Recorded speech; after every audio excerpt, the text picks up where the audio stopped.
حضرات،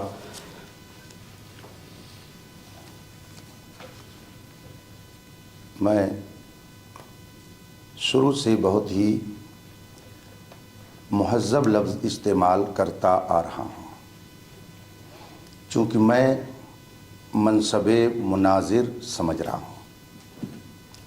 میں نے اپنی گفتگو میں ایک بار بھی اپنے مخاطب کو تم اور تو کہہ کر کے اب تک نہیں بلایا ہے۔ کل اناء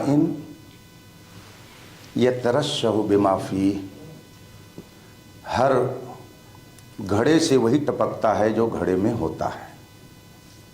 ہمارے بزرگوں نے ہمیں مہذب گفتگو کا سلیقہ عطا کیا ہے اور اپنے مخاطب کو اس کے درجے کے اعتبار سے گفتگو کرنے کا سلیقہ سکھایا ہے۔ بالخصوص میدان مناظرہ میں تو ایسا لفظ استعمال کرنا یہ خود علم کی ایک طرح سے توہین ہے۔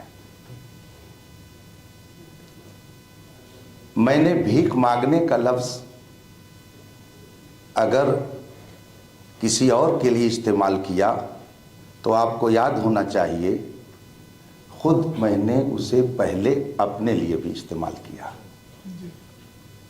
کہ فرق یہ ہے آپ نے کسی یونیورسٹی میں مانگی اور میں نے دارالعلوم سے علم دین مصطفیٰ کے لیے بھیک مانگی، تو یہ تو میں پہلے ہی اپنے لیے اعتراف کر چکا ہوں، اس لیے کہ میں رسول پاک صلی اللہ علیہ وآلہ وصحبہ وسلم کی حدیث مبارک اور قرآن کریم کے فرمان پر یقین کامل رکھتا ہوں۔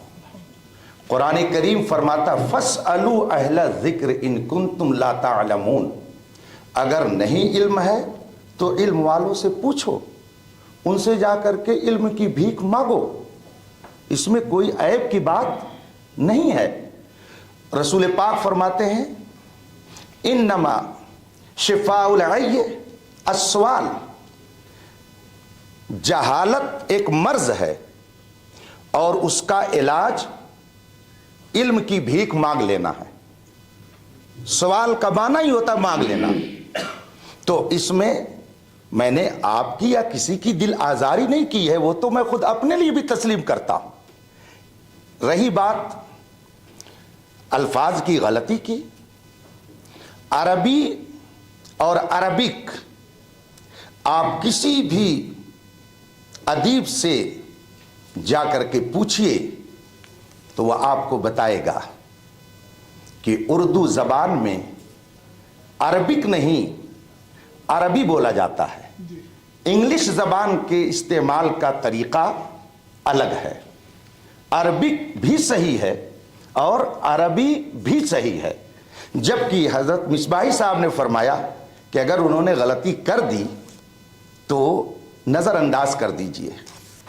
یا رسول اللہ، اگر یہ ان کی غلطی کے لیے نظر انداز کرنے کی بات مجھ سے کرتے ہیں تو اگر حضرت امیر معاویہ سے ایسی بات ہو گئی تو ان کی غلطی کو نظر انداز کون کرے گا؟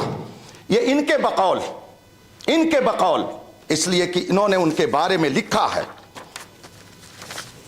امیر معاویہ کی مولا علی کی شان میں گستاخی، بدتمیزی۔ بتائیے ایک صحابی رسول کے لیے لفظ بدتمیزی، لفظ گستاخی، کیا یہ استعمال ایک بندہ مومن برداشت کر سکتا ہے؟ جو لوگ کہتے ہیں کہ ہم صحابہ کی عظمت کی حفاظت کرتے ہیں اور پھر بھی صحابہ کی شان میں گستاخی کرتے ہیں، وہ جھوٹ بولتے ہیں۔ الحمدللہ ہم صحابہ کی عظمت کی محافظت کرنے والے ہیں۔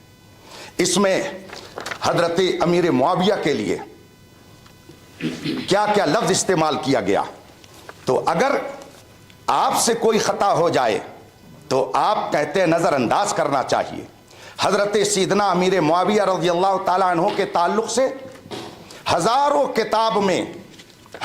کتاب میں یہ بات لکھی ہوئی ہے کہ حق حضرت سیدنا علی رضی اللہ تعالیٰ عنہ کے ساتھ تھا اور حضرت امیر معاویہ رضی اللہ تعالی عنہ سے اس مسئلے میں خطائے اجتہادی ہوئی، اور خطائے اجتہادی کرنے والا 1 ثواب پاتا ہے اور صحیح اجتہاد کرنے والا 2 ثواب پاتا ہے۔ 1 منٹ، ہماری گفتگو